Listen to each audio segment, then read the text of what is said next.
नमस्कार।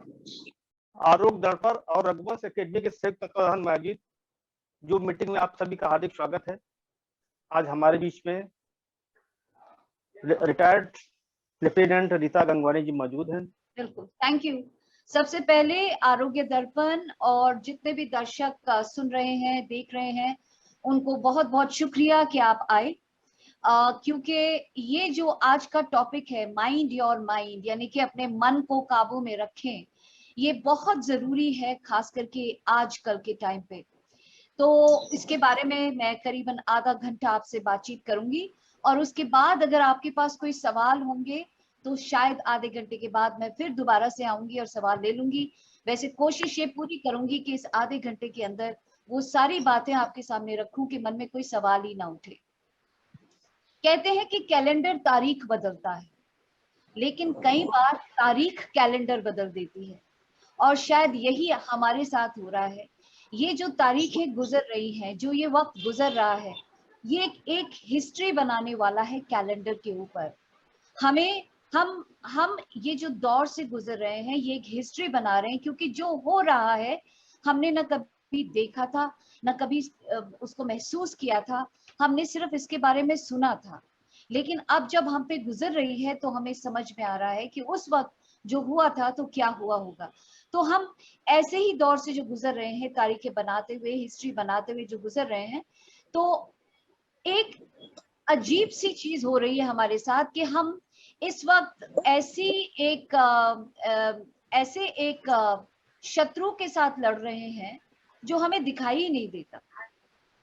एक ऐसा शत्रु तो पता नहीं कहां से, कभी भी कहीं से भी हमें अटैक कर देता है, दिखाई देता नहीं, समझ में आता नहीं कहां से आ रहा है, और उस वजह से हम सब उस शत्रु जो है, वो जो हमारा जो दुश्मन है, उसके काबू में चले आ रहे हैं। सो क्या है कि पहले जब लड़ाइयां होती थी, ये भी एक किस्म की लड़ाई है, पहले जब लड़ाइयां होती थी तो हमें पता होता था कि किसके साथ लड़ना है। जब फिजिकल लड़ाई होती है तो हमें पता होता है कि किसके साथ लड़ना है, और सालों के एक्सपीरियंस के साथ हमारे पास हथियार भी आ जाते हैं, हमारे पास स्ट्रैटेजी भी आ जाती है कि इस लड़ाई से कैसे हमको निपटना है। लेकिन प्रॉब्लम ये है कि अब जो हमारे सामने शत्रु है, ना वो दिखाई दे रहा है, ना हमें पता है वो कहाँ से आ रहा है, और ना ही हमारे पास सही हथियार इस वक्त मौजूद हैं कि हम इस शत्रु का आमने सामने जाकर अच्छे से सामना कर सकें, क्योंकि हमें खुद ही नहीं पता कि ये जो शत्रु है ये कैसे काबू में आएगा। तो इसीलिए ये जो दौर है, इसमें खुद को संभालना और अपने एक्सपीरियंस से सीखना और अपने आसपास के लोगों को संभालना बहुत ही ज्यादा हमारे लिए इम्पोर्टेंट हो जाता है। अब क्या है कि इस वायरस ने, मैं नाम भी नहीं लेना चाहूंगी, इस वायरस ने हर घर को किसी न किसी तरीके से छुआ है। हर शख्सियत की जिंदगी में कहीं ना कहीं कोई चीज को डिस्टर्ब किया है, किसी को फिजिकली, किसी को मेंटली, किसी को सोशली, किसी को कल्चरली, और बहुत से लोगों को स्पिरिचुअली भी इसने अफेक्ट किया है। क्योंकि जो हो रहा है, हम दुआएं कर रहे हैं, हम चीजें मांग रहे हैं भगवान से, लेकिन हमें लगता है भगवान हमारी सुन ही नहीं रहा। तो हम स्पिरिचुअली भी भगवान से अपना जो फेथ है वो भी हम खोते चले जा रहे हैं। हमें ऐसा लग रहा है कि हमारा कंट्रोल छूट गया है जिंदगी से, हम एकदम हेल्पलेस फील कर रहे हैं, कुछ कर नहीं पा रहे हैं, पावरलेस फील कर रहे हैं। बड़े से बड़ा इंसान इंसान देख लो, कितना भी बड़ा इंसान है, कितना भी पैसा है, वो भी लड़ रहा है अपने बिस्तरों के लिए या अपनी जिंदगी के लिए, और एक छोटे से छोटा इंसान भी लड़ रहा है अपनी जिंदगी के लिए। तो हालात ऐसे हैं कि हम चाहकर भी कुछ नहीं कर पा रहे, और आज तक जो हम लोगों ने अपनी जिंदगी को अपने हिसाब से चलाया है, अब हम वो कर नहीं पा रहे। तो हमें लग रहा है कि जिंदगी की डोर हमारे हाथ से छूट गई है। ऐसी कौन सी डोर है जो इसे चला रही है, ये सब कर रही है, और जो हो रहा है वो क्यों हो रहा है। और एक किस्म से हम सब इस लड़ाई में लड़ रहे हैं, हम सब सैनिक हैं, और हम सब सैनिक अपने अपने तरीके से इस लड़ाई को लड़ रहे हैं। तो हम एक किस्म से सारे के सारे कोरोना वॉरियर्स हैं। एक वॉरियर कौन होता है? वॉरियर होता है एक सैनिक। अब आप सेना में जाएंगे, जैसे मैं भी सेना में जब थी, तो हमारा माइंड, हमारा बॉडी, हमारी सोल हमें वो तैयार करते थे, हर तरह की सिचुएशन को फेस करने के लिए। वो हमें तैयार करते थे कि जब दुख दर्द आए तो हमें खुद को कैसे संभालना है। लेकिन अब एक आम इंसान भी सैनिक बन गया है इस लड़ाई में, कोरोना की लड़ाई में। और इस लड़ाई में हमको अभी तक, जैसे मैंने कहा, ये नहीं पता कि इसको लड़ना कैसे है, तो खुद को संभालना तो बहुत दूर की बात हो जाती है। क्योंकि कहीं ना कहीं, जैसे मैंने कहा, हमें ये लग रहा है कि हमारे हाथ में कुछ है ही नहीं। और कभी हमने सोचा भी नहीं था कि जिंदगी में हम कभी ऐसी सिचुएशन से भी गुजरेंगे जो आप देख रहे हैं। आप कोई भी सोशल मीडिया खोल लीजिए, आप इतनी चीजें ऐसी देखेंगे कि आपका दिल दहल जाता है कि ये क्या हो रहा है दुनिया में, और क्यों हो रहा है, और क्यों नहीं हम इसे कंट्रोल कर पा रहे हैं। सो फ्रॉम बहुत से लोग अलग अलग लेयर्स में लड़ रहे हैं। मैंने कहा जैसे सैनिक होते हैं, छोटे होते हैं, फिर उसके ऊपर कैप्टन है, विद मेजर है, वो बड़ा बड़ा होता चला जाता है। ऐसे ही बहुत से लेयर्स में हम सभी सैनिक इस लड़ाई से लड़ रहे हैं। कोई लड़ रहा है कि मुझे वायरस हो न जाए, कोई इस वजह से लड़ रहा है कि मैं आइसोलेशन में हूँ, कोई अस्पताल में लड़ रहा है, कोई अस्पताल से आने के बाद पोस्ट कोविड सिचुएशन में अपने आप को संभालने की कोशिश कर रहा है, और कुछ ऐसे हैं जिन्होंने अपनों को खो दिया है। तो देखा जाए तो हम सभी कहीं ना कहीं, हमें जिसको कहते हैं जख्म हो गए हैं इस वायरस की वजह से। हर लेयर पे हमारे जिंदगी में, चाहे हमारी पर्सनल जिंदगी हो, चाहे हमारी प्रोफेशनल जिंदगी हो, हमारे ऊपर ये घाव हो गए हैं।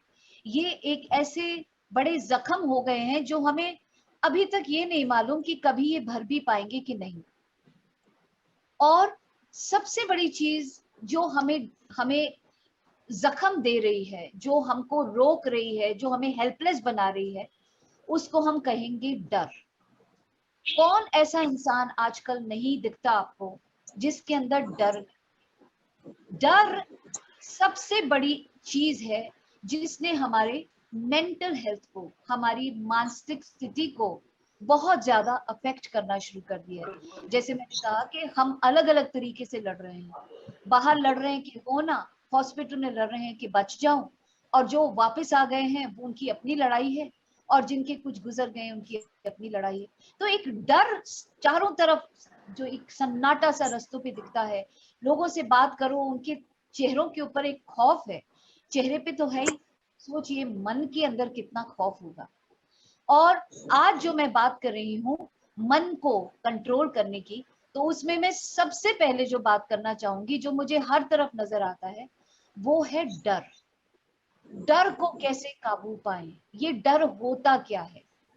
मैं बहुत ही साधारण तरीके से आपको डर के बारे में समझाना चाहूंगी। आप कल्पना करें, मन में सोचें कि अभी भी आप, जैसे डर की मैं बात करूं, पहले मैं इससे पहले कि आपको बताऊं कि इसको कैसे कंट्रोल करना है, आप एक बार देखिए कि आप टीवी देखते हैं तो हम डर के मारे आंकड़े देख रहे होते हैं, आज कितने हो गए, आज कितने हो गए, आज क्या हो गया, आज क्या हो गया। तो ये जो इतना हम चीजें देख रहे हैं, जो इतनी मिजरी देख रहे हैं, उसने और डेली हमारे डर को बढ़ाता बढ़ाता बढ़ाता बढ़ाता इतना ज्यादा कर दिया है कि हर इंसान इस वक्त मेंटली स्टेबल नहीं दिखता। कहीं ना कहीं उसकी मेंटल स्टेटस वो नहीं है जो एक नॉर्मल सिचुएशन में होना चाहिए। और जब हम मेंटली स्टेबल नहीं है तो हर चारों तरफ एक धुंध धुंध सी दिखाई दे रही है, कुछ भी साफ में दिखाई नहीं दे रहा। तो सबसे बड़ी चीज क्या है? डर। तो फिर से बताना चाहूंगी कि ये जो डर है, इसको हम कैसे काबू पाएं। आपको मैं बोलती हूँ, कल्पना करें कि आपके हाथ में एक बिल्कुल ताजा नींबू है। इमेजिन करें कि आपके हाथ में एक बहुत ताजा नींबू है, आप उसको स्मेल करें, नींबू में बहुत अच्छी स्मेल आ रही है, फ्रेश स्मेल आ रही है, एकदम ताजा पीला नींबू आपके हाथ में है। अब मैं आपसे कहती हूँ कि इस नींबू को काटिए। आपने अपनी इमेजिनेशन में इस नींबू को काट दिया। अब मैं आपसे कहती हूँ ये नींबू का टुकड़ा उठाइए और अपनी जीभ के ऊपर इस नींबू को निचोड़िए।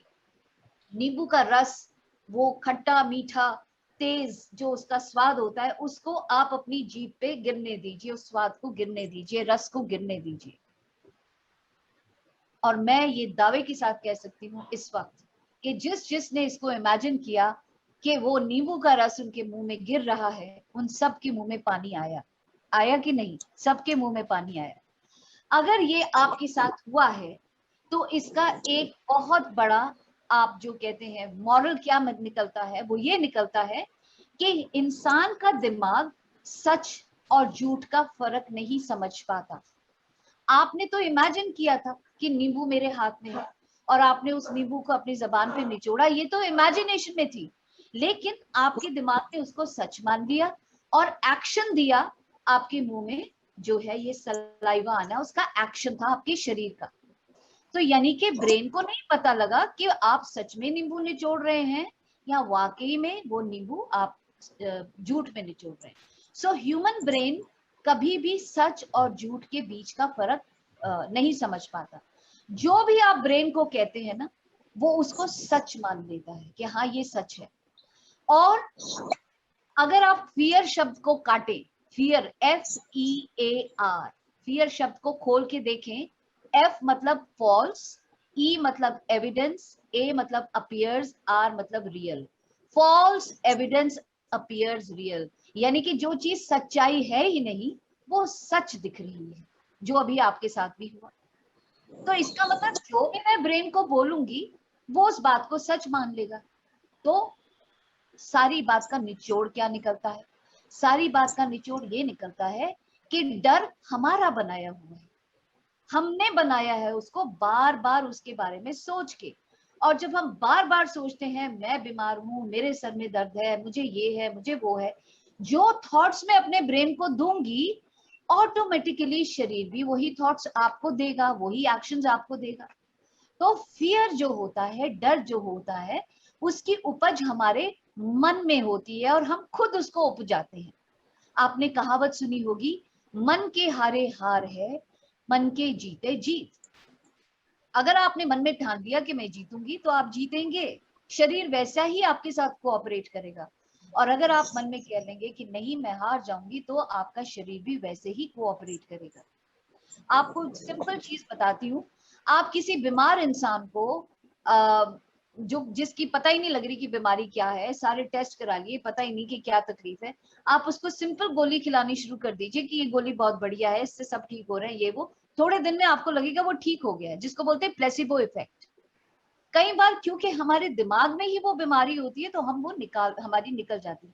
मैं ये नहीं कह रही हूँ कि ये जो वायरस है वो दिमाग की बीमारी है या वो ऐसी चीज है जो हमने क्रिएट की है, नहीं। पर जो डर हमने क्रिएट किया है वो हमारी मानसिक स्थिति को इतना खराब कर रहा है कि ना चाहते हुए भी हम बीमार महसूस करते हैं, हमारी एनर्जी लेवल लो हो जाती है, हमें ये लगता है कि हम हेल्पलेस हैं।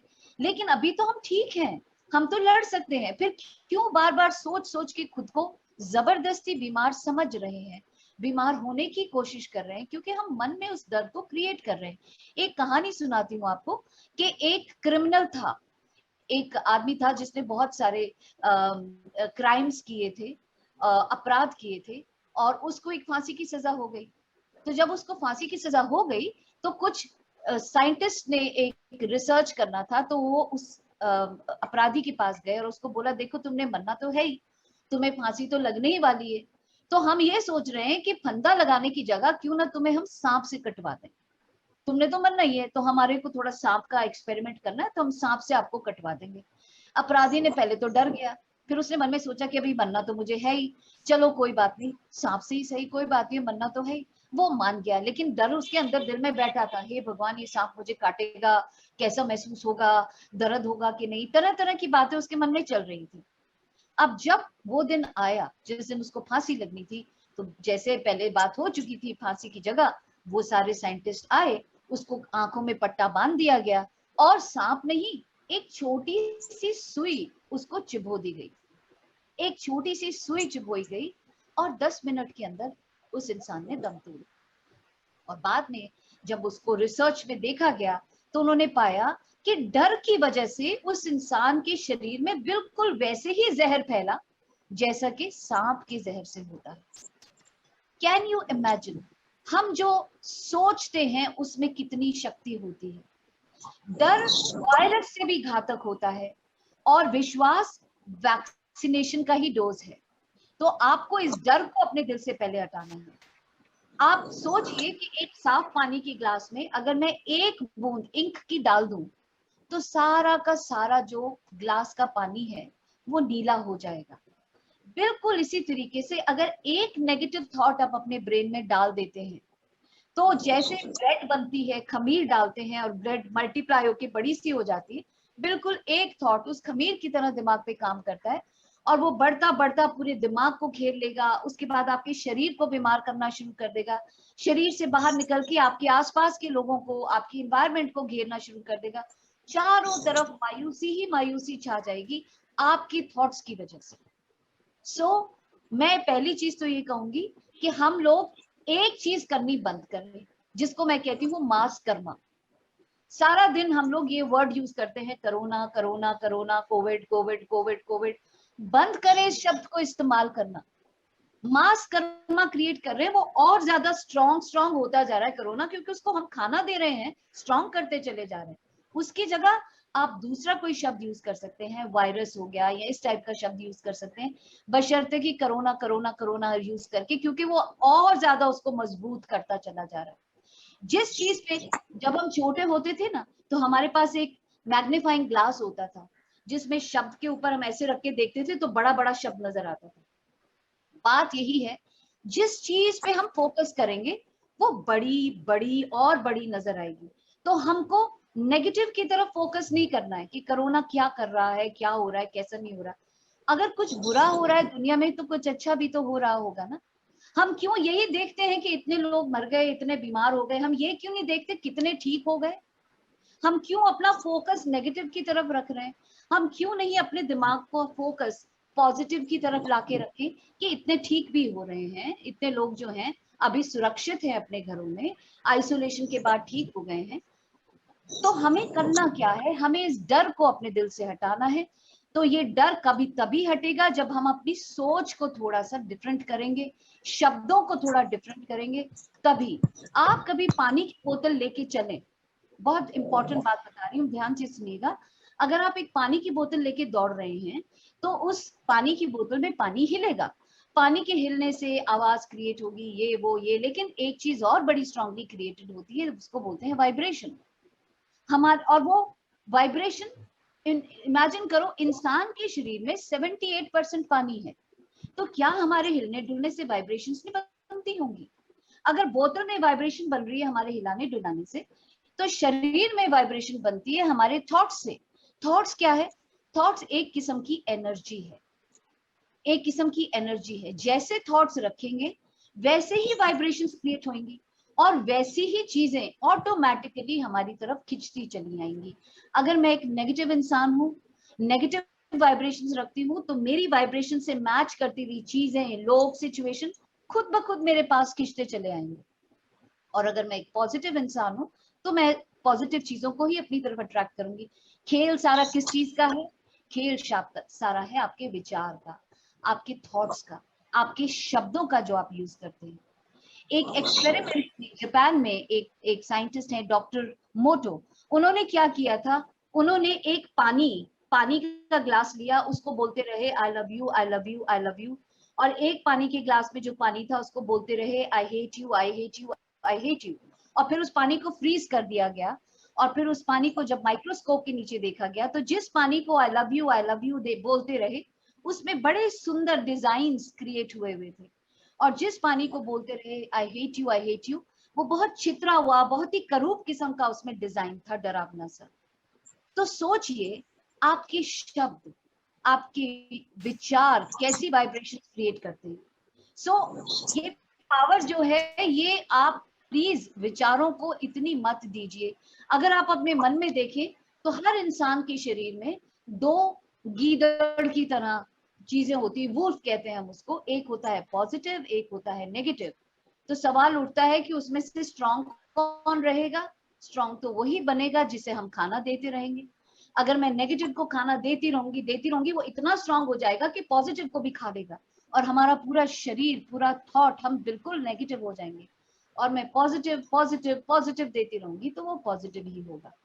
तो पहली चीज ये कि जैसे मैंने आपसे कहा कि इंसान का जो दिमाग है, फॉल्स एविडेंस अपीयर्स रियल, जो भी मैं दिमाग को बोलूंगी वो उसको सच मान लेगा। तो बार बार अपने आप को पॉजिटिव रखने के लिए आप क्या क्या कर सकते हैं? आप अपने मोबाइल पे, आप अपने दीवारों पे, आप कहीं पर भी पोस्टर्स लगाइए, एवरीथिंग इज फाइन। पिक्चर देखी थी ना 3 idiots, all is well, all is well, all is well. बस आपको करना वही है कि अपने विचारों को ये कहना है कि ये ठीक हो जाएगा, मैं ठीक हो जाऊंगी, सब ठीक हो जाएगा। खुद को स्ट्रांग करते जाना है ताकि आपकी अपनी वाइब्रेशंस स्ट्रांग होती चली जाए। और ऑटोमेटिक, मैं कहती हूँ एंड्स, एंड्स यानी कि चींटियां, लेकिन ये वो वाली चींटी नहीं। इसका एंड का मतलब है ANT, ऑटोमेटिक नेगेटिव थॉट्स। ओहो क्या होगा, कल क्या होगा, पता नहीं परसों क्या होगा। आप आगे की सोचते चले जा रहे हैं, अरे आगे का किसी पता ही नहीं है। मैंने जिंदगी एक ही मंत्र पे चलती हूँ, और वो मंत्र है I will cross the bridge when we get to it. पीछे हम जा नहीं सकते, आगे का हमें पता नहीं है, तो फिर क्यों ना प्रेजेंट में रहें और खुद को सुधारें। क्योंकि आगे जो हम सोच रहे हैं होगा होगा, 80% चीजें सिर्फ हमारे दिमाग में हो रही होती हैं, वो एक्चुअली होती नहीं है। तो इस प्रेजेंट मोमेंट को खराब मत कीजिए। अनसर्टेनिटी अच्छी होती है, हमें नहीं पता कल क्या होगा, इसलिए उसके बारे में तो चिंता करनी छोड़ दीजिए। आप पंडित जी के पास जाते हैं, हाथ दिखाते हो, कहते हैं जी कल आपका एक्सीडेंट होने वाला है या आपका आने वाले दिनों में एक्सीडेंट होने वाला है। आप सब टाइम वही सोचते रहेंगे और होगा भी वही। आपका एक्सीडेंट होकर ही रहेगा, क्योंकि आप ही उसको अट्रैक्ट कर रहे हैं। इसीलिए जिस चीज का पता ही नहीं है, अगर भगवान चाहता कि हमें कल का पता लगे, तो कोई ना कोई तरीका भगवान ने जरूर बनाया होता। लेकिन भगवान जब चाहता ही नहीं कि हमें फ्यूचर का पता लगे, तो हम जबरदस्ती क्यों फ्यूचर के बारे में चिंता करते हैं। सो कहते हैं कि परिस्थिति बदलना अगर आपके मुमकिन ना हो, परिस्थिति बदलना अगर मुमकिन ना हो, तो मनोस्थिति बदल लीजिए, अपने मन के विचारों को बदल लीजिए। आसपास क्या चल रहा है हम उसको बदल नहीं सकते, लेकिन हमारे मन में क्या चल रहा है हम वो तो बदल ही सकते हैं ना। सो परिस्थिति बदलना अगर मुमकिन ना हो, तो अपने मनोस्थिति को बदल लीजिए। आगे चलते हैं। अब आते हैं आज के ऊपर कि अब जो चल रहा है क्या होगा और हमें क्या करना है। मेंटल हेल्थ जो इस वक्त मैंने बताया अलग अलग लेवल्स पे लोगों को अफेक्ट कर रहा है। जो ठीक है वो भी परेशान है, जो आइसोलेशन में है वो भी परेशान है, जो हॉस्पिटल में है वो भी परेशान है, जो इससे ठीक होके आ गए वो भी परेशान है, और ऑफ कोर्स बहुत से लोग जिनके अपने गए हैं वो भी परेशान है। तो हम उल्टा चलते हैं, वहां से शुरू करते हैं जिन लोगों ने अपनों को खोया है, और फिर आएंगे उन लोगों के पास जो इस वक्त ठीक है। तो रिवर्स ऑर्डर में चलते हैं उन लोगों के लिए जिन्होंने अपने किसी परिजन को, दोस्त को खोया है। देखिए, जिसको चोट लगती है ना, दर्द सिर्फ उसको ही पता होता है। तो हम लोग और तो कुछ नहीं कर सकते, लेकिन हम उनका साथ तो दे सकते हैं। तो जब कभी भी आपके आसपास या आपकी फैमिली में ऐसा कुछ हो, तो कोशिश ये कीजिए कि आप उनके साथ हो, ढांढस बंधाएं, अपना अपना अपना उन्हें टाइम दीजिए, उनसे बात कीजिए। मैं एक चीज बहुत ज्यादा देख रही हूँ, मैं ये देख रही हूँ कि कई लोगों के साथ अगर ऐसा हो रहा है, तो रिश्तेदार आके कहते हैं मैंने तुम्हें पहले ही कहा था ना, उसे बाहर मत जाने देना, तुमने जाने दिया, देखा अब क्या हुआ, देखा उसको भी ये हो गया, उसको भी। अरे ये वक्त नहीं है टॉन्ट करने का, पहले ही वो इतनी तकलीफ से गुजर रहे हैं। तो उनको इतना गिल्टी मत फील करवाइए कि कि तुम्हारी वजह से ऐसा हुआ, तुमने कुछ किया इसकी वजह से ऐसा हुआ। तो मेहरबानी करके किसी को गिल्टी मत कराइए, क्योंकि जानबूझ के कोई कोई चीज नहीं करता। और कई बार ऐसा होता है कि मजबूरी में इंसान को निकलना ही पड़ता है रोटी की खातिर। और कहीं से, जैसे मैंने कहा कि ये जो शत्रु है दिखता ही नहीं कहाँ से आया है, इतनी प्रिकॉशन लेने के बाद भी कई बार आप पे अटैक कर देता है। तो मेहरबानी करके लोगों को टॉन्ट मत कीजिए, उनका साथ दीजिए। मैं कहीं न्यूज में भी पढ़ रही थी कि एक एम्बुलेंस ड्राइवर था जिसने सुसाइड कर लिया इस वजह से, क्योंकि वो जब डेड बॉडीज को लेके जाता था उसको खुद को कोरोना हो गया, और उसकी वजह से उसके घर में कोरोना हो गया। और ये सुन सुन के कि तुम्हारी वजह से तुम्हारी फैमिली को हुआ है, उसने सुसाइड कर लिया। तो आप दूसरे की मेंटल सिचुएशन को और गहरा बनाते चले जा रहे हैं।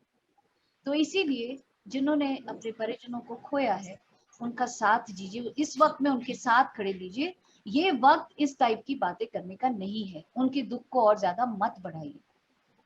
अब आते हैं उनके पास जो कि अब ठीक होके घर आ चुके हैं। वो भी एक लड़ाई लड़ रहे हैं, क्योंकि वापस आने के बाद भी आप देखेंगे बहुत से पेशेंट्स जो थे वो ये रिपोर्ट करते हैं कि उन्हें नींद नहीं आती, रात को उन्हें नाइटमेयर्स होते हैं, मूड स्विंग्स बहुत होते हैं, कभी हंस रहे हैं कभी रो रहे हैं, और वो सोते हैं तो उनके कानों में मशीनों की आवाजें गूंजती हैं, पीपी किट में चले हुए लोग दिखाई देते हैं, वो उन्होंने वार्ड के अंदर जो भी ट्रॉमा देखा होगा वो सब उनको सपने में दिखाई देता है, और बार बार ये डर लगा रहता है कि हाय मैं निकल तो आया हूँ, दोबारा तो नहीं हो जाएगा। तो वो अपनी लड़ाई लड़ रहे हैं दिमाग में और बहुत परेशान हैं कि क्या करें। और ऐसे में अगर आप उन लोगों में से हैं जो इस लड़ाई से लड़ रहे हैं कि आपको अभी तक कंफर्टेबल फील नहीं कर रहे हैं, ठीक होने के बावजूद भी आपकी मानसिक स्थिति अभी भी बहुत लो उसमें चल रही है, तो कोशिश ये कीजिए कि बात करें। परिवार वाले भी देखें कि अगर ऐसी सिचुएशन दिख रही है तो उस इंसान से बात करें। कई बार बहुत सी चीजें उनके दिल में होती हैं, लेकिन वो आपको हर्ट ना करना चाहें, आपको परेशान नहीं करना चाहते, इसीलिए अपने दिल की बात आपको खोल के बता नहीं पाते हैं। इसीलिए कोई भी ऐसा इंसान जो ठीक होके आ गया है लेकिन अभी भी मेंटली अपने आप को फिट नहीं पा रहा है, परेशानी से गुजर रहा है, तो परिवार का ये एक ड्यूटी बनती है कि उनके साथ बातचीत करें, उनको खोलें, प्रोब करें कि उनके दिल में क्या है, जानने की कोशिश करें। और अगर वो चीज उनसे संभाली नहीं जा रही है, उनको पैल्पिटेशन हो रही है, बार बार जीना नहीं चाहता हूँ, मैं मरना चाहता हूँ, इस टाइप के ख्याल आ रहे हैं, तो then they need medical help. कई बार डॉक्टर ने तो कह दिया कि आपको ये वायरस खत्म हो गया आपके शरीर से, लेकिन डॉक्टर तो आपको फिजिकली देखा है ना, डॉक्टर आपकी मेंटल सिचुएशन तो नहीं देख रहा है। तो आपकी मेंटल सिचुएशन देखने के लिए दूसरे टाइप के डॉक्टर होते हैं, साइकोलॉजिस्ट होते हैं और साइकेट्रिस्ट होते हैं, जो कि आपकी दिमाग की हालत को समझ पाते हैं कि आपके दिमाग में जो दर्द हो रहा है, क्या वो मोच से हो रहा है या फ्रैक्चर हो गया है आपके आपके थॉट्स का। अब कई लोग कंफ्यूजन में होते हैं कि साइकोलॉजिस्ट कौन होता है और साइकेट्रिस्ट कौन होता है। तो साइकोलॉजिस्ट वो होता है जिसके साथ आप खुल के बात कर सकें, जो भी आपके दिल में होता है आप बोलते चले जाते हैं और वो अपने तरीके से आपसे बातें निकलवाता चला जाता है, और इसको हम बोलते हैं साइकोथेरेपी। और दूसरा होता है साइकेट्रिस्ट, जो ये पाता है कि आपके दिमाग में जो भी चीजें चल रही हैं उसकी वजह से कुछ इनबैलेंस हो गया है, आपके केमिकल इनबैलेंस हो गया, तो आपको दवाइयां देते हैं और आपको दवाइयों से ठीक करने की कोशिश करते हैं। हाँ, वो भी आपकी बातें सुनते हैं लेकिन वो दवाइयां आपको देते हैं। साइकोलॉजिस्ट दवाई की जगह बातों से आपको ठीक करने की कोशिश करता है। तो आप जिस भी सिचुएशन में हैं, आप कोशिश कीजिए कि आप मेडिकल हेल्प लें, और आसपास जो आपकी फैमिली है उनसे खुल के बात करें, खुल के बात करें, अपने अंदर ना रखें। और अगर आप अकेले हैं और कोई बात करने के लिए नहीं है, तो पहली चीज तो अपने आप को ब्लेम करना बंद कीजिए कि आपको ये हुआ क्यों। ये नए जमाने का जो दौर है, हम नई चीजें सीख रहे हैं और ये डिजिटल चीजें भी अब हमारे लिए नई हो गई हैं। पूरा का पूरा दुनिया श्रिंक होके एक छोटे से मोबाइल में आ गया है हमारे हाथों के अंदर।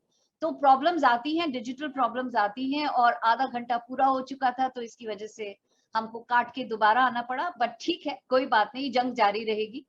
तो वापस आती हूँ, मैं ये बात कर रही थी, हम उन लोगों की, हमने पहले बात करी उन लोगों की जिन्होंने अपनों को खोया है, उस लेयर की बात करी थी।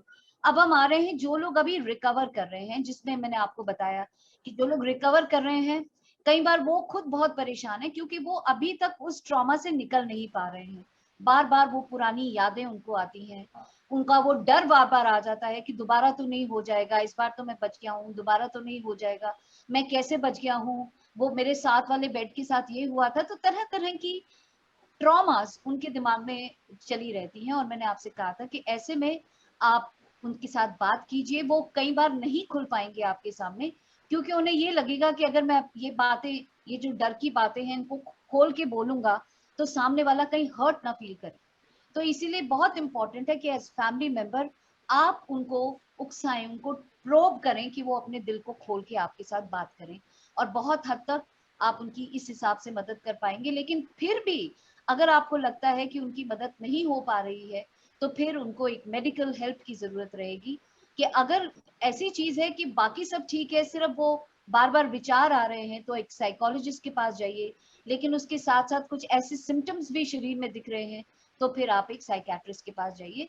आप सलाह लेके उनसे उस हिसाब से दवाइयाँ ले सकते हैं, या बातचीत करके अपने दिल को खोल के उनके सामने खुद को शांत कर सकते हैं।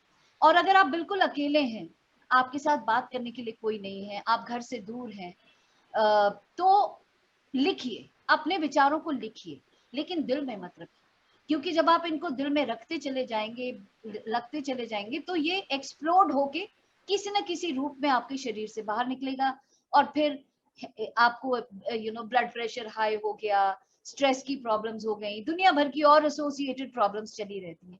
आधी बातें, मैं आपको सच्चाई बता रही हूँ, आधी बातें सिर्फ बोलने से ही कम हो जाती हैं, और आधी बातें लोगों की आपके सुनने से कम हो जाती है। जब आप मेरे पास स्टूडेंट्स आते हैं, अपनी बात कभी बोलते हैं, तो मैं सिर्फ हाँ हूँ करती हूँ और उनको सिर्फ बोलने देती हूँ, और वो बोलते चले जाते हैं, और बोलने के बाद कहते हैं मैम मुझे बहुत अच्छा लग रहा है, I am feeling so happy, I am feeling so relieved. मैंने क्या किया? मैंने तो सिर्फ सुना ही ना। तो सिर्फ सुनने से ही कई बार जो है आप लोगों के दिलों को बहुत हद तक शांत कर सकते हैं, उनके दिल को कम कर सकते हैं। और जैसे मैंने कहा कि आप अगर लिख नहीं पाते हैं, अकेले हैं, तो उसे लिख लीजिए। And it is very important कि आप ये फैमिली बॉन्डिंग इस वक्त बना के रखिए, उनके साथ रहिए, ताकि वो इस बुरे दौर से निकल सके। अब आते हैं तीसरे लेयर पे, जो आइसोलेशन में है। अब आइसोलेशन भी क्या है? इंसान जो है ना, वो आइसोलेशन से बहुत डरता है। पुराने पुराने जमाने में जब कभी किसी अपराधी को सजा दी जाती थी, तो काले पानी भेज दिया जाता था कि अकेला जाके रहेगा, कोई बात करने वाला नहीं होगा, तो वो उसकी सजा होती थी। लेकिन अब ये तो जबरदस्ती की हमें सजा मिल गई कि भाई हमको ये जो शत्रु है उसने अटैक कर दिया, लेकिन अब हमको अपने बाकी लोगों को बचाने के लिए, घर के बाकी, क्योंकि आप जानते हैं पूरे परिवार इन्वॉल्व हो जाता है, तो आप भी तो एक सैनिक हुए ना, अगर आप बचा रहे हैं अपने घर को। तो इस सैनिक की तरह रिस्पॉन्सिबिलिटी लीजिए कि मैं एक सैनिक हूँ और मैंने अपने परिवार को बचाना है। तो आइसोलेशन में जाके बुरा मत मानिए, कुछ ही दिन की तो बात है, कुछ ही दिन के बाद आप वापस परिवार के साथ होंगे। इसीलिए आइसोलेशन में भी जब आप जाएं, तो अपने आप को एक वॉरियर समझे कि मैं अपने फैमिली को प्रोटेक्ट कर रहा हूँ। और आइसोलेशन में जाने का मतलब ये तो होता नहीं है कि आप लोगों से नहीं मिल सकते। ये वाले मिलने की बात नहीं कर रही हूँ, डिजिटली आप फोन उठाइए, आप कॉल कीजिए, आप वीडियो कॉल कीजिए। वीडियो कॉल या टेलीफोन से संक्रमण नहीं फैलता। आप उनसे बात कीजिए, आप उनको बताइए, सलाह लीजिए, और हो सके तो ये वक्त यूज कीजिए अपने को अपग्रेड करने का। कोई कोई ऑनलाइन क्लास ज्वाइन कर लीजिए, म्यूजिक सुनिए, पेंटिंग करिए, कोई हॉबी बना दीजिए, कुछ ना कुछ ऐसा करिए कि आपका माइंड इन्वॉल्व रहे। और जैसे मैंने कहा कि थोड़े से ही दिन की बात है, और जब आप ठीक होके दूसरी तरफ आएंगे, तो अपने आप को शाबाशी देंगे कि ये 7-8 दिन मैंने नेगेटिवली नहीं गुजारे, मैंने उनको कंस्ट्रक्टिवली गुजारा, कुछ नया सीख के अपने स्किल्स को ऊपर करके ही बाहर आया हूँ। और बहुत सी आप अगर देखेंगे यूट्यूब पे, कितने सारे मोटिवेशनल स्पीकर्स हैं, कितनी सारे ऐसी चीजें हैं जो आपको मेंटली अपलिफ्ट कर सकते हैं। म्यूजिक है जो आपको अपलिफ्ट कर सकता है, उसे सुनिए और खुद को इन दिनों में संभाल के रखिए आइसोलेशन में, क्योंकि परिवार आप पे नजर रखे हुए हैं और आप भी परिवार पे नजर रखे हुए हैं, परिवार से दूर तो है नहीं। तो आइसोलेशन में जाने पर इतने डिप्रेस मत होइए कि आप परेशान हो जाएंगे, आप परिवार के साथ ही हैं। अब आती है बात उन लोगों की जो ठीक हैं या ठीक हो चुके हैं। तो इस वक्त जो है मेजॉरिटी लोग, हम ठीक, मैं फिर पॉजिटिव पे ध्यान दूंगी, मेजॉरिटी लोग, इतनी बड़ी जनसंख्या है हमारे हिंदुस्तान की, मानते हैं कुछ लोगों को तकलीफ हुई है, लेकिन मेजॉरिटी लोग अभी भी ठीक हैं, मेजॉरिटी लोग अभी भी ठीक होके आ चुके हैं। तो वो लोग अपने को पॉजिटिव, अपने मन को कैसे कंट्रोल में करें? पहली चीज तो ये, मुझे याद है हम लोग जब बचपन में सोते थे, तो हम लोग सोचते सोचते थे कि चांदनी रात, चांद चांद के रोशनी के नीचे सोएं ताकि अच्छी पॉजिटिविटी मिले। आजकल हम कहाँ सोते हैं? जहां पर भी चार्जिंग का प्लग होए वहां सोए। भाई ऐसा है कि मेरा फोन चार्ज होना चाहिए। सुबह उठते ही पहले हम भगवान जी देखते थे हाथों में, आजकल पहली चीज क्या करते हैं? फोन उठाया और पहली चीज हम व्हाट्सएप देखते हैं। और खुदा ना खास्ता पहली चीज ऐसी चीज पे नजर पड़ गई जो बहुत ही दर्द वाली है, आपका सारा दिन नेगेटिविटी में गुजरेगा। इसलिए मेहरबानी करके पहली चीज, सुबह उठते ही व्हाट्सएप मत देखिए। सुबह उठते ही भगवान का नाम लीजिए, अपने बिस्तरे से उठिए, खिड़कियां खोलिए, साफ हवा को अंदर आने दीजिए, कर्टन्स खोलिए, क्योंकि अगर आप खिड़कियां नहीं खोलते हैं, कर्टन्स नहीं खोलते हैं, तो आपका दिमाग यही मान के चलता है कि अभी रात है, और आपका शरीर भी यही मान के चलेगा रात है, और आपकी बॉडी सुस्ताई रहेगी पूरे के पूरे दिन। तो अलर्ट मोड में आ जाइए सीधा, और मेहरबानी करके जैसे मैंने कहा आप अपने व्हाट्सएप से इस वक्त थोड़ा दूर रहिए।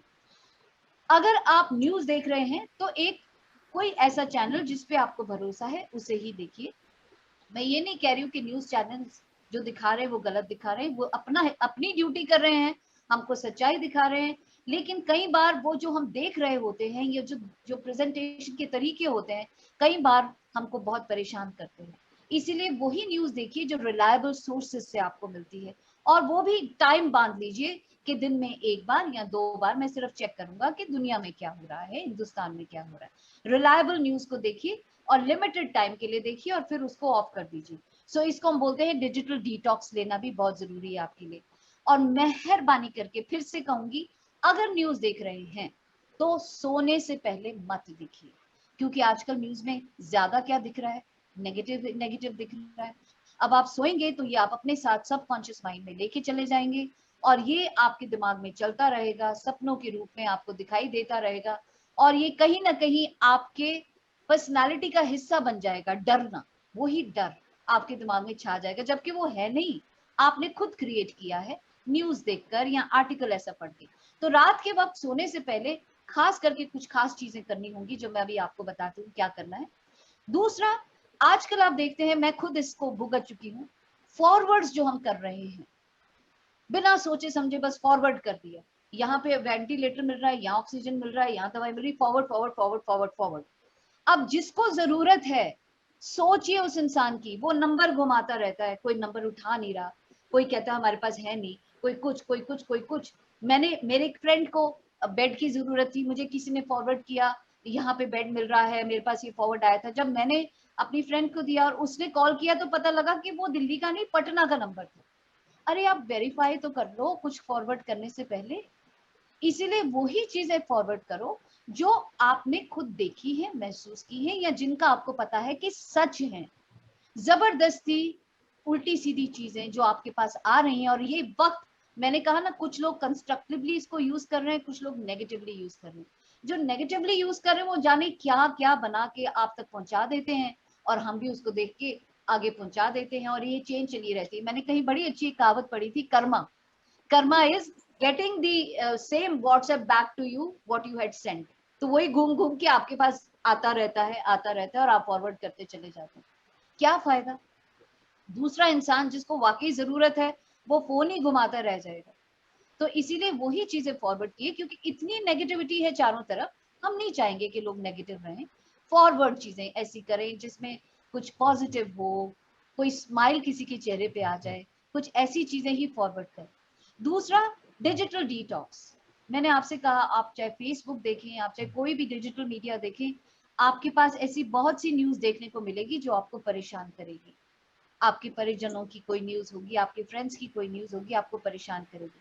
हाँ, जो लोग आपके करीबी हैं वो आपको इन्फॉर्म करेंगे। You don't have to go to Facebook to see them. जो आपके करीबी हैं वो आपसे डायरेक्टली इन टच रहेंगे। इसीलिए कोशिश ये कीजिए कि आप बार बार डिजिटल मीडिया पे जाके इन आंकड़ों को मत देखिए कि क्या हो रहा है। और फिर भी अपने को संभाल नहीं पा रहे तो बड़ी अच्छी तरकीब बताती हूँ। एक रबर बैंड ले लीजिए, बहुत टाइट नहीं होना चाहिए, ढीला रबर बैंड, उसको यहाँ लगा लीजिए। जैसे ही मन में नेगेटिव थॉट आए, आपने बड़ा ऑनेस्ट रहना है अपने आप को इसमें, एक्सरसाइज में। जैसे ही नेगेटिव थॉट आए, आपने उस रबर बैंड को जोर से खींच के ऐसे लगाना है अपने आप को। अब दर्द होगा, दो चीजें होंगी, एक तो आपने पनिश किया खुद को नेगेटिव सोचने के लिए, और दूसरा जैसे ही ये होगा आपने उल्टा सोचना है। कुछ नेगेटिव सोच रहे थे, आपने उल्टा सोचना है। मैं गारंटी देती हूँ 5 बार आपने रबर बैंड खींच लिया और आपको दर्द हो गया ना, तो छठी बार आप उसको खींचना नहीं चाहोगे, क्योंकि आपको पता है कि कितना दर्द होता है। तो आप छठवीं बार उसको खींचोगे नहीं, कि भाई मेरे को दर्द होता है और मैंने इसको नहीं खींचना है, और ऑटोमेटिकली आप पॉजिटिव सोचना शुरू कर देंगे कि भाई पॉजिटिव ही सोचना है, तो मैं ऐसे ही क्यों ना सोच लूं। तो रबर बैंड की ये जो आपकी एक्सरसाइज है, आप ये कर सकते हैं। और अपने माइंड को ना बिजी रखना है, बहुत जरूरी है। कहते हैं आइडियल माइंड, आइडल मीन्स खाली, idle mind is a devil's workshop. यानी कि अगर आपका दिमाग खाली है ना, तो कुछ ना कुछ कचरा उसमें भरता ही चला जाएगा। इसीलिए अपने माइंड को खाली रखिए। एक बड़ी अच्छी सी कहानी मुझे याद आई कि एक साधु ने एक आदमी को एक चिराग, अलादीन का चिराग दिया, और उसको कहा कि मैं तुमसे बहुत खुश हूँ, जब भी तुम इस चिराग को ऐसे रगड़ोगे तो इसमें से एक जिन निकलेगा और जो भी आप उसको बोलोगे वो कर देगा। तो वो बहुत खुश हुआ, लेकिन साधु ने उसको जाते जाते आवाज लगा के कहा कि देखो, एक बात का ध्यान रखना, ये जिन को हमेशा काम करते रहना है, अगर ये खाली हो जाएगा ना तो तुम्हें खा जाएगा, इसलिए इसको काम देते रहना। अब इस बंदे ने सोचा, यार इतने काम है दुनिया में, जिनको तो मैं कोई भी काम देता रहूंगा, तो बिजी रखूंगा, पूरी उम्र उसको बिजी रखूंगा। अब वो घर आया, उसने उसको रगड़ा, जिन आया, जिनको बोला मेरा घर बना दे, ये करते वो करते, जिन भी फटाफट फटाफट फटाफट सारे काम करता गया। अब सारे काम फटाफट होते चले जा रहे हैं, अब जिन के पास उसको देने के लिए कोई काम ही नहीं है, मैं क्या दूं। अब जिन खाली हो गया, वो उसके पीछे दौड़ा उसको खाने के लिए। अब आगे आगे आदमी, पीछे पीछे जिन, भाग रहा है भाग रहा है भाग रहा है, भागते भागते दोस्त के पास पहुंचा, मुझे बचा ले मुझे बता ले, जिन मुझे खा जाएगा, इस पास कोई काम नहीं है। दोस्त ने कहा रुक, मैं उसको देता हूँ काम। और उसके दोस्त ने जिनको क्या बोला, भाई एक काम कर, वो जो आंगन है ना उसमें एक खंभा गाड़ दे और उसके ऊपर चढ़ नीचे उतर, चढ़ नीचे उतर, चढ़ नीचे उतर, जब तक मैं नहीं बोलता हूँ तब तक चढ़ता उतरता रहना। जिनने खंभा गाड़ा, चढ़ता रहा उतरता रहा, बिजी हो गया। तो वो उसको फिर अब उसने खाना छोड़ दिया, काम जो भी बोलता था करने के बाद फिर खंबे पे चढ़ा दिया जाता था, ऊपर नीचे ऊपर नीचे। तो इस कहानी से शिक्षा क्या मिलती है कि हमारा दिल जो है उस जिन की तरह है, अगर इसे हम काम नहीं देंगे तो हमें ही खाने के लिए दौड़ेगा। इसीलिए उसको बिजी रखें। कैसे बिजी रखेंगे? या तो कोई काम में अपने को बिजी कर लो, गार्डनिंग कर लो, म्यूजिक सुन लो, डांस कर लो, कुछ ऐसा करो जो कि आप अपने माइंड को बिजी कर सको। परिवार के साथ टाइम स्पेंड करो, बड़ा अच्छा मौका है। जब आप काम करते हैं तो आपको उतना वक्त नहीं मिलता परिवार के साथ। बड़ी अच्छी कहावत है कि वक्त का खास होना उतना जरूरी नहीं है, लेकिन जरूरी लोगों के साथ वक्त बिताना बहुत ज्यादा जरूरी है। तो आप परिवार के साथ टाइम बिताइए और कंस्ट्रक्टिवली अपना टाइम बिताइए। और परिवार के साथ आप क्या कर सकते हैं? आप पुराने एल्बम्स निकाल के देखिए, फोटो एल्बम्स निकाल के देखिए, आप इंताक्षरी खेलिए, आप कोई कोई गेम खेलिए उनके साथ, लेकिन अपने दिल को, अपने दिमाग को बिजी रखिए। और ये फेथ रखिए कि वक्त कभी रुकता नहीं है, कि जिंदगी जो है वो एक पहिए की तरह है। आएगा जाएगा, दुख है तो सुख भी आएगा, फिर दुख भी आएगा, सुख भी आएगा तो दुख भी आएगा। तो फेथ रखिए कि ये वक्त भी गुजर जाएगा, रात जितनी अंधियारी होती है सुबह होने को ही होती है। सो फेथ रखिए। और बड़ी चीज ग्रैटिट्यूड रखिए। भगवान, आप मेरे हाथ पैर चल रहे हैं, मेरे सर पे छत है, मुझे खाना है प्लेट पे मिला हुआ। कितने लोग हैं जो सफर कर रहे हैं। एक औरत थी जो बार बार भगवान को कहती थी, भगवान जी मेरे पास ये नहीं, मैं वो नहीं, ये नहीं, भगवान सारे दुख तूने मुझे ही दे दिए, भगवान सारे दुख तूने मुझे ही दे दिए। भगवान भी तंग आ गए। एक दिन भगवान प्रकट हो गए, बोले एक काम कर, तेरे को लगता है ना मैंने तुझे सारे दुख दिए हैं? बोले हाँ। तू चल मेरे गोदाम में, जो भी तेरे को गठरी हल्की लगे वो अपनी सर पे रख लेना। तो उसने वो भारी गठरी लेके गोडाउन में गई, नीचे रखी, ये गठरी भारी है, ये भारी है, ये भारी। एक फाइनली गठरी हल्की सी लगी, उसको सर पे रखी, बोली भगवान ये गठरी बहुत हल्की है, थैंक यू, आपने मेरे दुखों को कितना कम कर दिया। भगवान जोर से हंसे और हंस के बोले, बेवकूफ, ये अपनी ही गठरी अपने सर पे वापस रखी है तुमने। कहने का मतलब ये क्या है? दुनिया में कितना गम है, मेरा गम कितना कम है। अरे अपने आसपास देखिए, लोगों को कितनी परेशानियां हैं। खुश नसीब है हम कि आप घर में बैठे हैं, सुरक्षित बैठे हैं, ठीक होके आ चुके हैं। सो ग्रैटिट्यूड की भावना रखिए और अपने को काम करने की कोशिश करते रहें।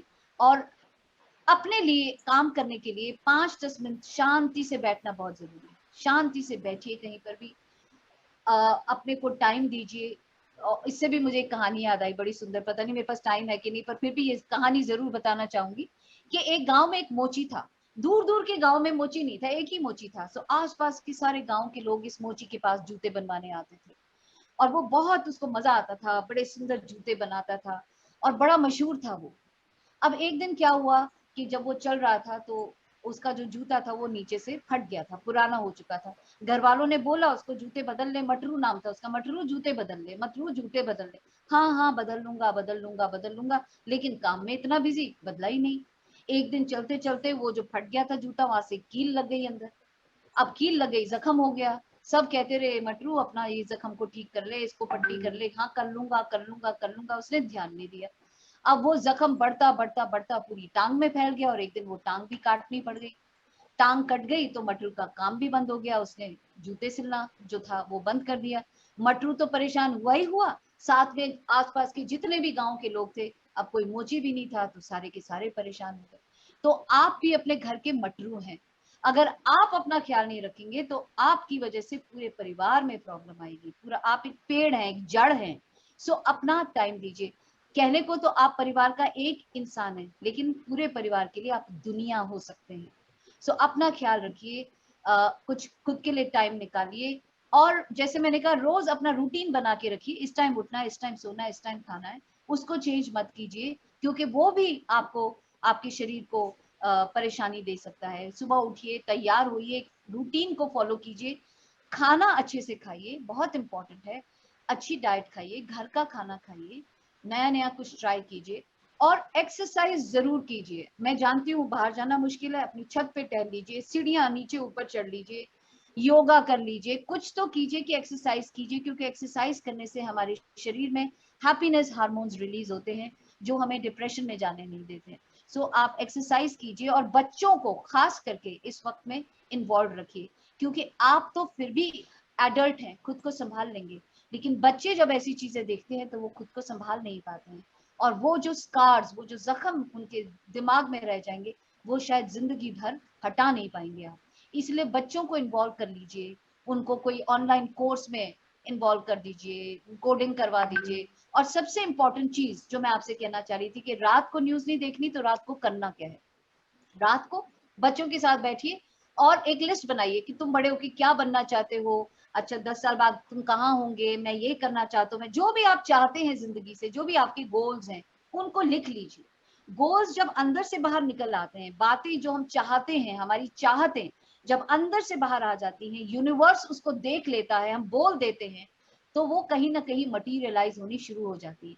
फिर उसको रिकॉर्ड कीजिए। अच्छा बिट्टू, तुम बताओ, तुम जिंदगी से क्या चाहते हो। अच्छा टीना, तुम बताओ, तुम जिंदगी से क्या चाहते हो। एक छोटा सा वीडियो बनाएं, और सोने से पहले उस वीडियो को चला के बच्चों को दिखाएं, और बच्चों को बोले रोज सोने से पहले तुमने वीडियो जरूर देखना है, ताकि जब वो सोएं तो उस अनकॉन्शियस माइंड में वो चाहते हैं, वो ब्राइट फ्यूचर, वो हैप्पीनेस, जॉय, वेल्थ, ये सारी की सारी चीजें उनके साथ जाएं।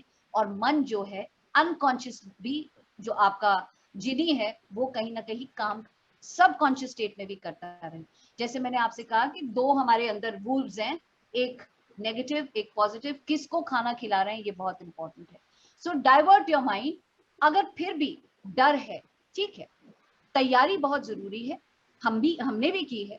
हर इंसान को मालूम है कि जन्म और मरण सबका होता है, एक दिन हमें भी जाना है। खुदा ना खास्ता कभी ऐसा हो भी जाए, तो तैयारी कीजिए, एक लिस्ट बना लीजिए कि हाँ, यहाँ यहाँ दवाइयाँ मिलती हैं, ये हॉस्पिटल मेरे घर के पास हैं, ये लोग हैं जिनको हमें कॉल करना चाहिए। ये एक लिस्ट बना के रख लीजिए, ताकि आप निश्चिंत हो जाएं कि अगर कुछ भी होगा तो एक मेरा प्लान बना हुआ है। वो प्लान इम्प्लीमेंट होता है कि नहीं, लेकिन मेरे पास एक प्लान है, मुझे भागना नहीं पड़ेगा। और मैं आपको एक सच्ची बात बताती हूँ कि कहने को तो आपके पास 1 लाख फॉलोअर्स होंगे, आप हजारों व्हाट्सएप ग्रुप के मालिक होंगे, लेकिन जब जरूरत पड़ती है ना, सिर्फ 2 या 4 लोग ही ऐसे मिलेंगे जो आपके साथ नजर आएंगे। पहचानिए उन लोगों को, चेरिश कीजिए उन लोगों को, क्योंकि वही हैं जो मुश्किल की घड़ी में आपके साथ खड़े नजर आते हैं। और ये सब करने के बाद भी आपकी एक खास ड्यूटी फिर भी रह जाती है। और वो ड्यूटी आपकी क्या है? पहली चीज तो ये कि कहावत मैंने पढ़ी थी, तीसरे चरण से बचना है तो अपने दोनों चरणों को घर में रखें। यानी कि पहली चीज तो ये जो आपसे गवर्नमेंट कह रही है कि अपने को बचाएं, घर में रहें, सुरक्षित रहें, तो आप घर में रहिए, घर से बाहर तब तक ना निकलिए जब तक कि बहुत ज्यादा जरूरी ना हो, और निकले भी तो पूरी प्रोटेक्शन के साथ निकलिए। मास्क, डबल मास्क पहनिए, शील्ड पहनिए, हाथों को ग्लव से कवर कीजिए, सैनिटाइज करते रहिए, और चेंज की दूरी बना के रखिए, जो बहुत इंपॉर्टेंट है। दूसरी, हो सके आप कोविड से अगर निकल आए हैं तो प्लाज्मा जरूर डोनेट कीजिए। मैं समझती हूँ कि वो खून ही किया जो किसी की जान ना बचा सके। अगर आप उसको डोनेट करेंगे, सोचिए आप अपने अपने ब्लेसिंग्स के बैंक में कितना बड़ा खाता इकट्ठा कर सकते हैं किसी की जान को बचा के। और प्लाज्मा के बारे में भी कई लोगों की अंदर बड़ी गलत धारणाएं हैं कि मेरा खून कम हो जाएगा, मैं वीक हो जाऊंगा। अरे 24 घंटे के अंदर वापस आपका शरीर उसको बनाने में सक्षम होता है। इसीलिए जो लोग इससे निकल चुके हैं, प्लाज्मा डोनेट कीजिए। और अगर वैक्सीनेशन आपके यहाँ अवेलेबल है तो जाइए, वैक्सीनेशन लगवाइए। और आप जानते हैं कि वैक्सीनेशन जिनको लगी है उन लोगों को अगर ये वायरस ने अटैक भी किया है तो उतना ज्यादा गहराई से नहीं अटैक किया है। हाँ, कुछ ऐसे होंगे केसेस जिनके साथ और बहुत सी तकलीफें जुड़ी हुई थी जिसकी वजह से उन्हें इतनी तकलीफ देखनी पड़ी, लेकिन वायरस आप इससे प्रोटेक्शन के लिए वैक्सीनेशन जहां पर भी हो सके जरूर लगवाइए। सपोर्ट करते रहिए जो जो आपके पास है। अगर आप तन से कहीं नहीं जा सकते तो मन से दुआएं देकर या तन या धन से आप उन लोगों की मदद कीजिए जिनकी आपको जरूरत है। और मेहरबानी करके करोना करोड़पति बनने की कोशिश ना कीजिए। एक नए किस्म के नए नस्ल के लोग आज पैदा हो चुके हैं कि इस दौरान में वो अपनी तिजोरियां भरने में इतने बिजी हैं, लेकिन वो ये सोच रहे हैं कि वो तो तिजोरियां भर रहे हैं, कोई देख नहीं रहा, लेकिन कर्मा तो देख रहा है। आज नहीं तो कल, कल नहीं तो परसों। आप खुद देखते हैं, हम किसी की एक चीज उठा लेते हैं, शाम तक हमारी वो चीज गायब हो जाती है। एक चीज तो जरूरी है नियति की, वो है कर्मा। आप जैसा बीज बोएंगे वैसा ही पेड़ निकलेगा। अगर आपने सेब का बीज बोया है तो आम का तो पेड़ निकलेगा नहीं। तो मेहरबानी करके इस वक्त को देने में इस्तेमाल कीजिए, क्योंकि कर्मा देख रहा है, ऊपर वाला देख रहा है। अगर आप नहीं भी विश्वास करते तो ये मान लीजिए कि कोई सृष्टि को चलाने वाली कोई तो शक्ति है जो देख रही है। तो प्लीज इस टाइम को गलत तरीके से मत यूज कीजिए। चीजें हमारे साथ नहीं होती, चीजें हमारे लिए होती हैं। और चलते चलते मेरी आखिरी की कहानी, ये भी मेरे दिल की बहुत करीब है और खासकर इस वक्त में। कहानी ये है कि महाभारत का युद्ध हो रहा था और अभी युद्ध शुरू होने वाला था, और उससे पहले श्री कृष्ण और अर्जुन उस युद्ध के मैदान की निरीक्षण करने के लिए गए। और जब वो निरीक्षण कर रहे थे तो वो देख रहे थे कि हाँ, यहाँ पे सैनिक सेना बैठेगी, यहाँ खाना खाएगी। और लकड़ी जो थे, वहां के हाथी लोग जो थे, वो जंगलों से पेड़ों को तोड़ तोड़ के लकड़ी इकट्ठी कर रहे थे, ईंधन इकट्ठा कर रहे थे खाना बनाने के लिए। तो एक हाथी ने जब एक पेड़ को तोड़ा तो उस पेड़ के ऊपर एक चिड़िया का घोंसला था जो नीचे गिर गया। और वो जब घोंसला नीचे गिरा तो उसके जो छोटे छोटे बच्चे थे वो भी नीचे गिर गए, घोंसला टूट गया, दरबदर हो गए बच्चे। चिड़िया बड़ी परेशान हो गई, सोचने लगी क्या करूं। तो दूर देखा उसने, श्री कृष्णा और अर्जुना जो थे वो निरीक्षण कर रहे थे, और वो जानती थी कि ये जो हैं ये मेरे दाता हैं। और वो उड़ती उड़ती श्री कृष्णा के सर पे मंडराने लगी और उन्हें कहने लगी कि आप प्लीज मुझे, मेरे बच्चों को बचा लीजिए, मेरे बच्चे मर जाएंगे, कल यहाँ लड़ाई हो जाएगी, मेरे बच्चे पैरों के नीचे आ जाएंगे, प्लीज मेरे बच्चों को बचा लीजिए। तो श्री कृष्ण ने कहा देखो, मैं कुछ नहीं कर सकता, मैं जो नियम है प्रकृति का उसके साथ नहीं खेल सकता हूँ। लेकिन चिड़िया बोली नहीं, मैं जानती हूँ आप मेरे दाता हो, आप ही मेरे बच्चों को बचा सकते हो, प्लीज मुझे बचा दो। श्री कृष्ण कुछ सोचने लगे, अर्जुन परेशान हो गया, चिड़िया को बोला जाओ जाओ जाओ। लेकिन श्री कृष्ण ने बड़ी शांति से उस चिड़िया से कहा एक काम करो, 18 दिन का खाना इकट्ठा करो। चिड़िया को बात समझ में आई नहीं और चिड़िया गई और खाना इकट्ठा करने में लग गई कि क्या चाहते हैं श्री कृष्णा मुझसे। दूसरे दिन जब लड़ाई शुरू हुई, शुरू होने से पहले ही श्री कृष्णा ने अर्जुन से कहा कि अपना धनुष दोगे मुझे 2 मिनट के लिए। अर्जुन बोले अरे आप कहाँ से धनुष चलाने लगे, मुझे बताइए किसको मारना है। तो श्री कृष्णा ने कहा नहीं, तुम धनुष मुझे ही दो। और श्री कृष्णा ने धनुष लेके तीर जो था वो एक हाथी की तरफ किया और उसकी तरफ तीर चला दिया। और वो जो तीर था वो उस हाथी के गले में बंधी हुई एक मोटी सी लोहे की घंटी के ऊपर जाके लगा और एक चिंगारी सी निकली और वो घंटी जो थी तड़ाक करके नीचे गिर गई। और अर्जुन जोर से हंसा, देखा मैंने आपसे कहा था आपका निशाना खराब है। लेकिन श्री कृष्ण ने कुछ नहीं कहा, वो धनुष वापस कर दिया। 18 दिन घमासान लड़ाई हुई और 18 दिन के बाद श्री कृष्ण और अर्जुना फिर से उसका निरीक्षण करने के लिए निकले कि हमारा कितना नुकसान हुआ है या शत्रु का कितना नुकसान हुआ है, क्या क्या लोग गिरे पड़े हैं, उनको समेटने की कोशिश कर रहे थे। तो आराम से श्री कृष्ण ने उसी घंटी के पास जाके अर्जुन से कहा कि घंटी जरा उठा के साइड में कर दो।